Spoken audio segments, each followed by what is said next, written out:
girlfriend mo, kinikilig nga ito si ano eh. Si Alice eh. Anyway.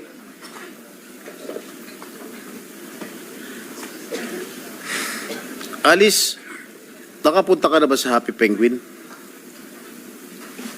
Ano pong exact location po? Poblasyon. Sa Sual po? Meron pa ba iba?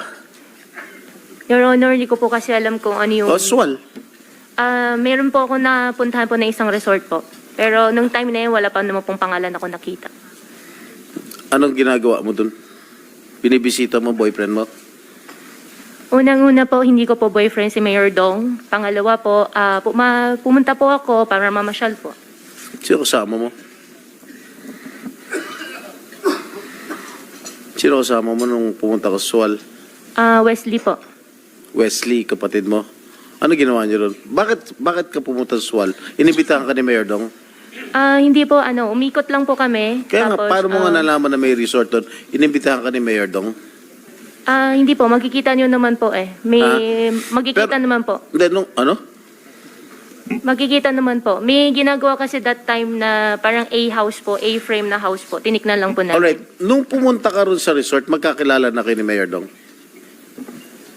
Opo, magkakilala po kami ni Mayor Dong. Pareho na kayo Mayor noon, no? At that time?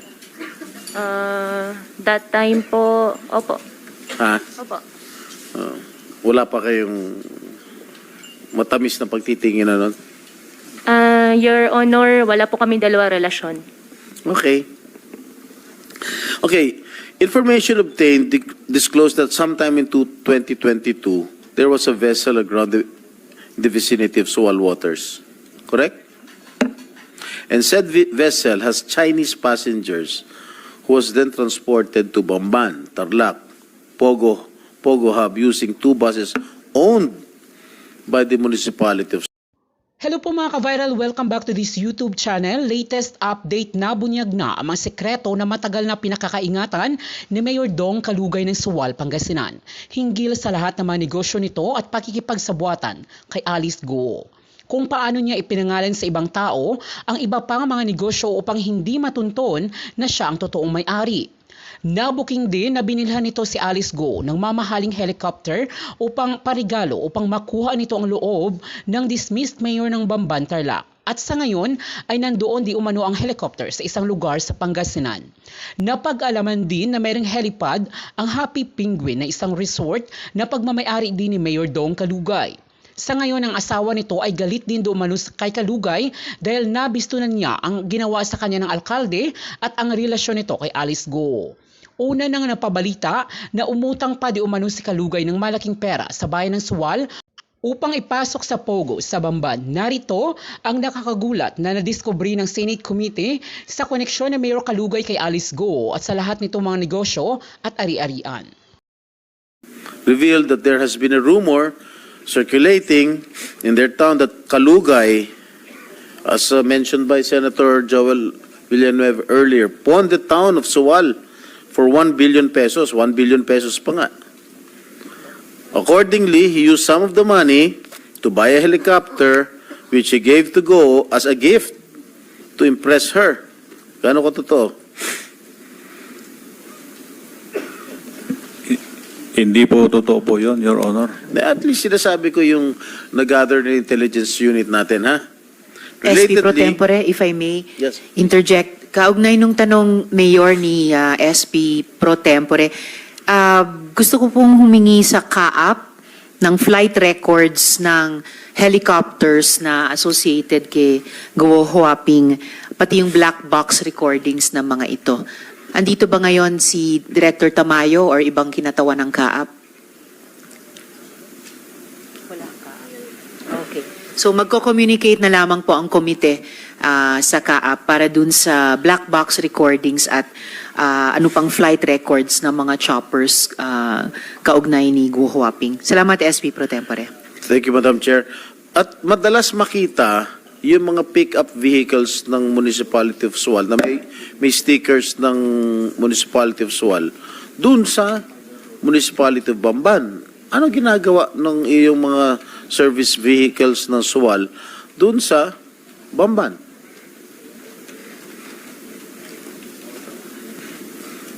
Hindi ko po alam, Your Honor po yon. Laging di mo alam, ikaw mayor, di mo alam kung sa... Napakaliit lang ng bayan mo eh. Di mo alam kung ano nangyayari. Anyway, okay, si Alice Go owns the Color Pink Fish Farm in Sitio Mangas, but was registered under the name of Luz Aki, a Filipino national. Yung Alicel, kung saan na kinoin yung pangalan yung dalawa, Alice and Cel, located in Bacuén, Suwal, Pangasinan, was found to be registered with Sheila Go as its registered owner. Sheila, ikaw ba may-ari nito? Alicel? Hindi po. Sagot po. Hindi po. Ay, pangalan mo nakalagay dito, ikaw may-ari ng Alicel. Sino Hindi ko po nagpapirma alam. sa'yo? Hindi ko po alam. Kaya nga, ikaw ang registered owner nitong Alicel. Hindi ko po alam. Pumirma ka, di ba? Ikaw ang may-ari. Oh. Ha? Hindi ko po alam. Paano mo hindi mo alam? Ikaw nga may-ari. Ha? Hindi ko po alam. Nasaan yung, nasaan yung nasaan may-ari mo? O sino ang may-ari kung hindi ikaw may-ari, Sheila? Hindi ko po alam. Nakalagay nga sa DTI na ikaw may-ari ng Alicel. Oh, ngayon hindi mo alam. Hindi po. Alam mo, nilift na ni Madam Chair yung contempt. Kakalift lang po, SP Pro Kakalift lang Tempore. Hindi ko Baka po gusto mong talaga ulit- alam. Baka ito Alicel Aqua Farm, Sheila Leal Go. Oh. Ikaw may-ari. Gusto mo pa makulong ulit dyan? Hindi ko po alam talaga yun. Hindi mo, page, tingnan mo ha, iya. Kasi pag i-deny mo, public document yan, iya. Aminin nyo na kasi. Booking na, ayaw nyo pa umamin. Oh. Hindi ko po talaga alam. You know, Sheila, I might be forced to reconsider the decision of our chairperson. Hindi ko po talaga alam ito. O sino naglapit sa inyo na gawing ikaw ang may-ari ng Alicel? Wala Kinausap naman po ka, eh. kilala mo ba si Mayor Dong? Opo. O hindi ba siya nagsabi sa iyo na ikaw na kunwari may-ari nito?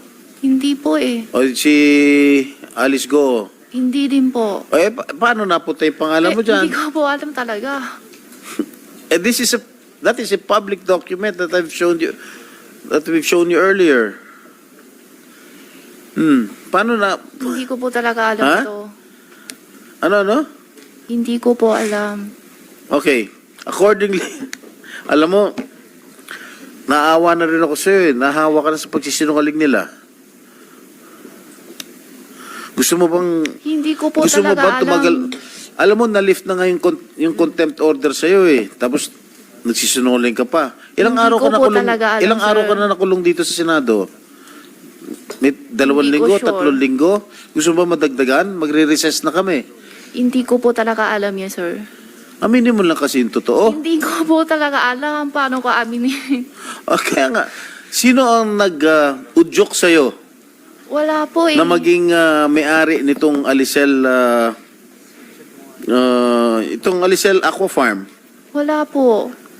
Paano nga napunta yung pangalan Wala mo? ko Ano, alam may din magic? talaga. Bigla nilang mag-isip ang ilagay Hindi yung ko pangalan po mo? talaga alam. And accordingly, there was also a business named Alicel Consumer Goods Trading registered under a certain John Michael Paran Mayrong. Kilala mo ba itong si John Michael Paran Mayrong? Ako po?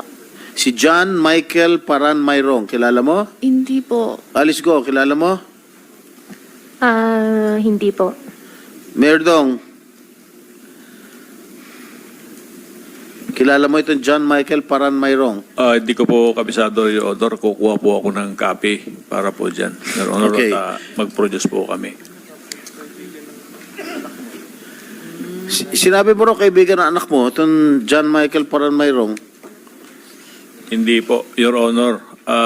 Yung Joseph po ang naintindihan ko po noon, yung Joseph Joseph? Mayroong po. O baka kapatid. Hindi po ko Okay, sure, Your Honor. information obtained that Alicel Aqua Farm and Alicel Consumer Goods Trading were both established by Kalugay and Goo. Alam nyo, these are public documents already. Hindi magsisinungaling ang mga dokumento, Mayor and Alice. Aminin nyo na kasi totoo. Do you have a business partnership?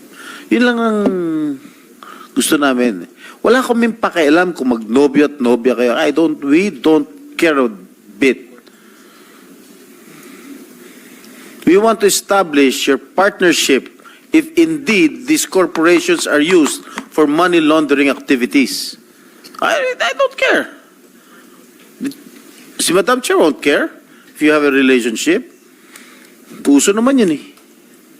Oh. Ano? Do you have a business partnership? Wala po kaming business partner po ni Mayor Alice ko po, Your Honor. Alam mo, I don't like to dwell on your romantic relationship anymore. Alam na ng buong SWAL, alam na ng buong bayan, alam na ng buong Pilipinas na meron kayong relasyon. Based on the facts that we have presented to you, yung mga business corporations, it's very obvious. Alicel, saan ba na kayo Alicel? Di ba sa pangalan ninyong dalawa? Yung DNA, Dong and Alice, di ba sa pangalan ninyong dalawa? Dong Guo, Dong and Guo. Mapapagkailangan po ba yun? Parang ano, love team yun eh. Di ba? Oh. Wala naman po talaga, Your Honor. Wala po kaming pinagsamahan po kahit isa na negosyo po, Your Honor. Talaga ha? Kahit ito mga binanggit na namin mga korporasyon na kinuin yung pangalan mo? Pangalan ninyo? Ha? Opo, Your Honor. Yung Donggo. I-check ko po yung Donggo, Your Honor. Ha? Hindi po sa amin yan, Your Honor. Wala po kaming pagmamayari at wala rin po kaming negosyo po ni kahit ni isa. Parang ano nga eh, Dong yan, Katniel ba? Oh. Di, kinuha niyo pangalan niyo eh. Okay, DNA. Sa'yo? Sa inyo? Hindi rin po, Your Honor. Cheryl, ang nakalagay, may-ari ng DNA, yung partner mo, Arnel Salindong. Yes po, Your Honor. Ha? Yes po, Your Honor. Nasaan siya? O do you know anything about this? Yes po, Your Honor. What do you know? Sa kanya po yung DNA. Sino may-ari niya? Siya? Si Arnel po. Yung partner mo? Yes ano po, Your nature Honor. of business nito? Actually, yung daddy po niya yung nag-finance niyan, Your Honor. Ha? Daddy po niya yung nag-finance niyan. Yung bang partner mo, empleyado ng SWAL? Hindi po, Your Honor. Kung hindi, saan siya nagtatrabaho? Wala, yan lang po. Yung DNA lang po. Naging empleyado ba siya ng SWAL nung araw? Dati po, sa SB po. Kailan? Kailan? 2019, I think. Sa Bamban? Hindi po, Your Honor. Never? Never po, Your Honor. Ano nature of business itong DNA? Pharmaceutical po. Sa gamot po, Sa gamot. Bakit DNA? si daddy po kasi niya, daddy and Arnel lang po yan. Ang simple lang po niyan eh. Kahit simple ba dyan? Malaki, tinatanong ko lang. Yes po. Bakit DNA? Kay daddy po kasi yan talaga eh. Kaya nga, hindi ba Dong and Alice yun? No po, Your Honor. Ano nga, what does it stand for? Siguro, Daddy and Arnel. Wow, galing mo gimbento talaga. Yes po talaga, Your Ah? Honor. Ang bilis mo gimbento, ang bilis ng pick up mo. Kasi madali, DNA, ha? Yes po talaga. Daddy and ano? Si Arnel po. Ano hindi? Si Daddy po.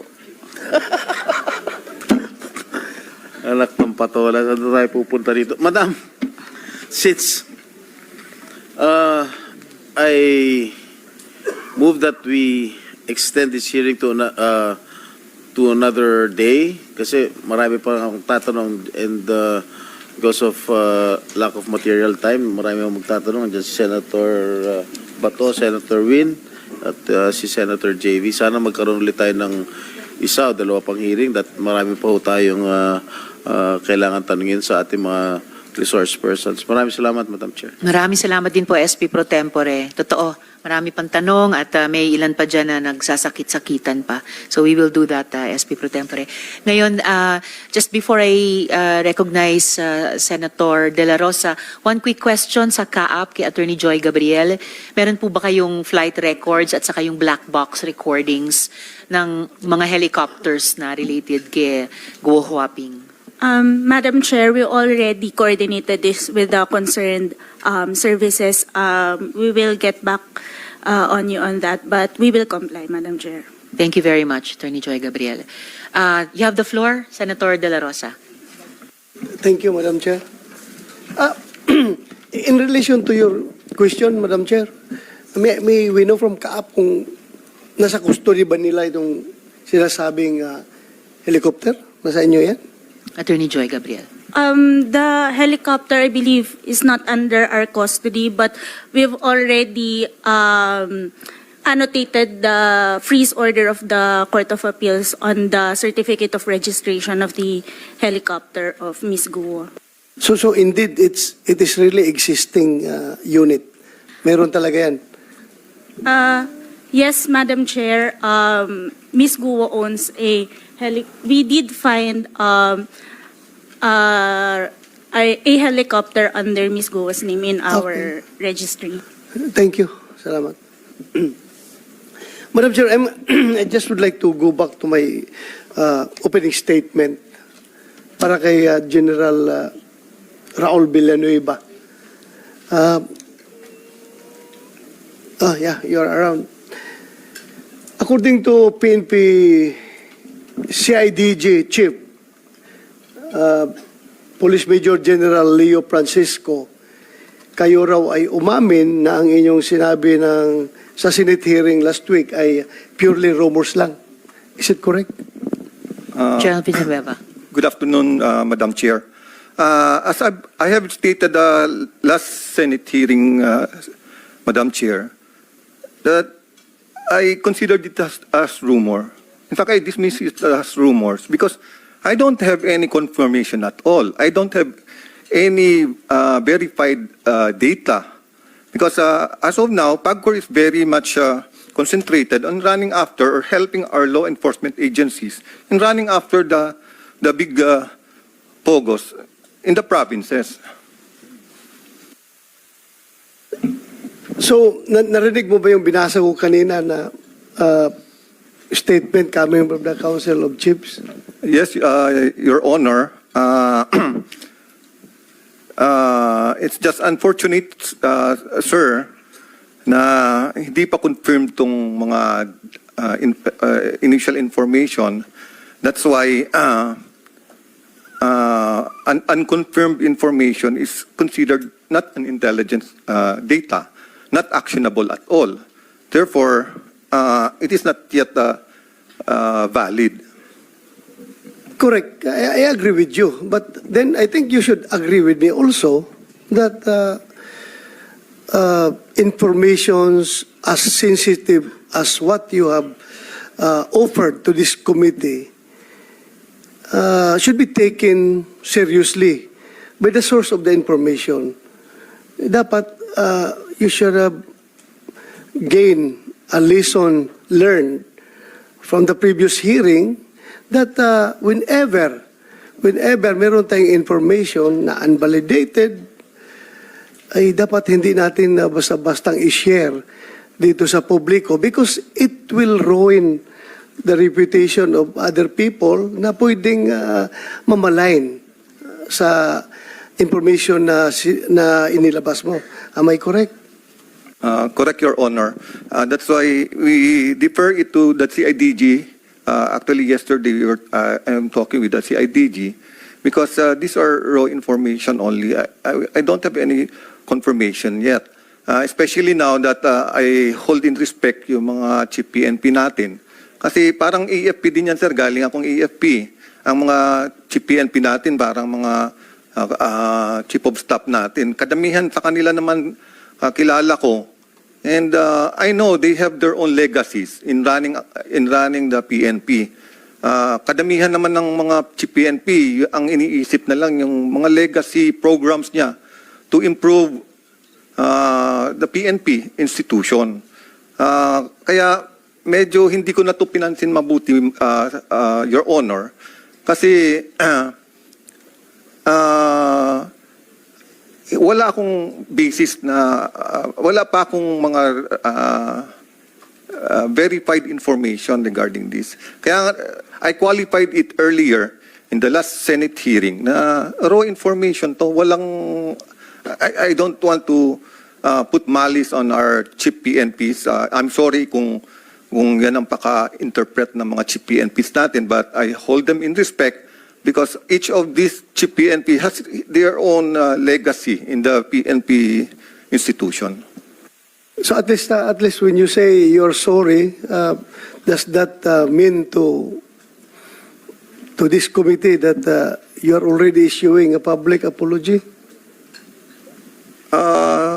Yes, Your Honor, to say it very bluntly, I'm just, I mean, I know, in the last session, I already qualified it as raw information. And therefore, it has no bearing at all yet. Because I don't have any verified information or confirmation from other sources. That's why I have to ask a lot of people, but I came up with nothing. Kaya nga, that's why nag-react yung mga retired na chief PNP because knowing you came from the intelligence service of the armed forces of the Philippines, and you know how we treat classified information, even though this information is not yet classified, as you said, that this is still unverified. Alam naman natin that it has to go through a process. And the end of that process is the evaluation. And you have to evaluate that information, whether the source is reliable and the information itself is credible. Kaya nga meron tayong A1, A2, B3, C, di ba? A to F, that is how we classify, how we evaluate the reliability of the source of the information. And yung number na 1 to 6, that is to evaluate the credibility of the information itself, whether it is true, probably true, or possibly true. So yan, dadaan pa yan sa proseso. Kaya kahit na sabihin mo, ito'y evaluated mo na A1 information meaning the highest evaluation that we can give to an intelligence information, still, it will not hold water in court because it has no evidentiary value until your informant converts that information into writing and convert it into a sworn statement. Kahit na nga maging sworn statement yan, malabo pa rin yan kung hindi yan, wala siya personal knowledge, kung hearsay pa rin yung information na kanyang ginawa ng affidavit, di ba? So that incident should serve a lesson to everyone na dapat, let us be careful na magpalabas na information na gano'n dahil maraming matatamaan na hindi dapat matamaan sa unverified reports. So thank you for that. At least you're an officer and a gentleman enough to accept that, to admit that somehow nagkamali ka in giving out that information. And in behalf of the Council of the Chief PNP, retired Chief PNPs, I would like to thank you for your demeanor. Indeed, you are an officer and a gentleman. Thank you, General Villanueva. Madam Chair, can I go to the next round after Si Senator Gatchalian muna magtanong. Then after him, babalik ako. You still have some minutes, Senator De La Rosa, but if you want to suspend, tatawagin ko na si Senator Gatchalian and then balikan ko po kayo. Yes, if I may, I would like to yield the floor to Senator Gatchalian. Thank you, Madam Chair. Thank you, Senator De La Rosa. You have the floor, Senator Sherwin. Thank you to the graciousness of Senator De La Rosa. Madam Chair, let me start off with my questions regarding the Porac Pogo Hub.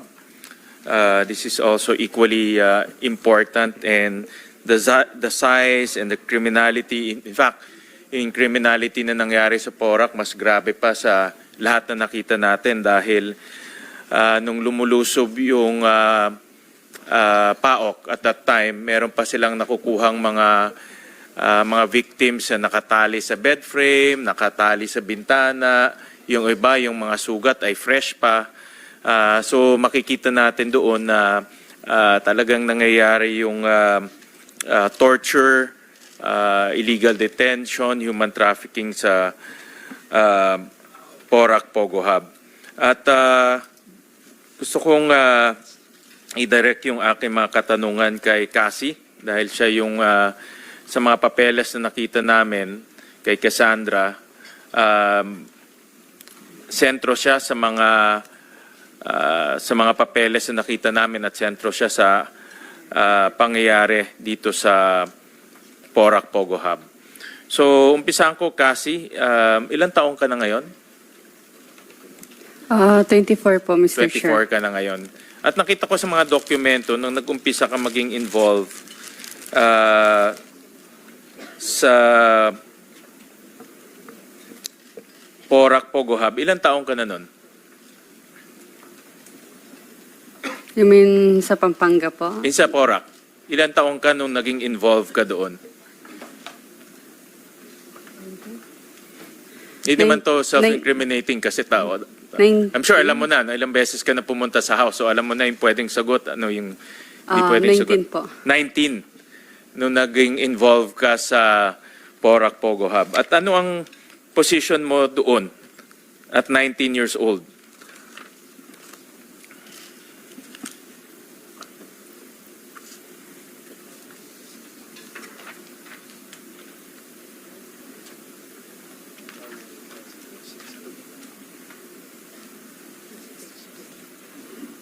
Uh, 19 po, nag-representative po ako. Ano yun? 19 po, nag-represent po sa Lucky South po. Pakilakas nga. Nung 19 po, nag-representative po ako ng Lucky So South. nung 19 years old ka, naging representative ka ng Lucky South 99. Tama? Anong taon yun? What year was that? 2019. 2019. Okay. And ano yung mga, as representative, ano yung mga responsibilidad mo sa Lucky South 99? If may need silang papers. Ano yun? If meron po Miss silang Cassie, need baka na- para mas klaro, pwede niyong tanggalin yung mask Hindi niyo. kasi namin maintindihan. The chair just allowed Ms. Go Huaping to retain her mask dahil sinabi ng mga doktor dito sa Senate. Iniintay pa yung lung clearance niya. But please, salamat. Thank you, Madam Chair. Go ahead. Cassandra. Bali po, pag may other documents na need ang Lucky South, yun lang po. Pag may ano? Documents na need. May ang Lucky kailangan South. silang dokumento. Opo, may Okay. papalakad po sila. May papalakad Opo, sila. Ano yung Mr. mga Chair. dokumento na linakad mo at that time in 2019?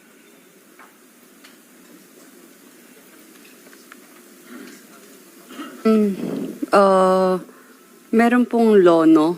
Lono, Opo. ilinakad mo para sa Lucky South 99. At alam mo kung ano yung lono? Ano ibig sabihin ng lono?